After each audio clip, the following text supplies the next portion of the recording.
No Mustafiz no match win. বিশ্ব ক্রিকেটে মুস্তাফিজুর রহমান যেন এক লাকি চার্মে পরিণত হয়েছেন। একই বছর তাকে হারিয়ে রীতিমতো দিশেহারা হয়ে ইতিহাসের সবচেয়ে বাজে সময় পার করছে দুই দেশের দুই ফ্র্যাঞ্চাইজি কলকাতা নাইট রাইডার্স এবং লাহোর কালান্দার্স।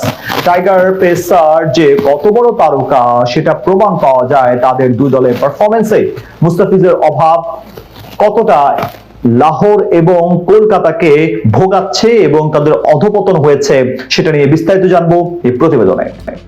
টি-20 ফরম্যাটে এখন দুনিয়ার সেরা পেসারকে?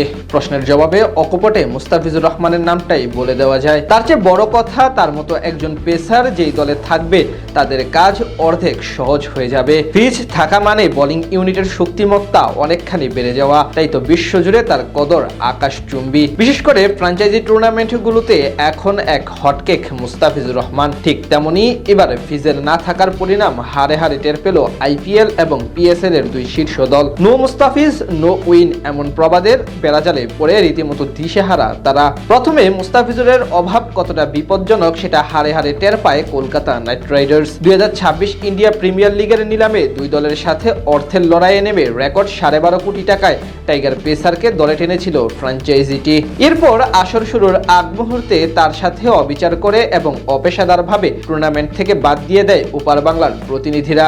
এর ফল অবশ্য হাতে নাতেই ভোগ করতে হয়েছে কেকেআরকে।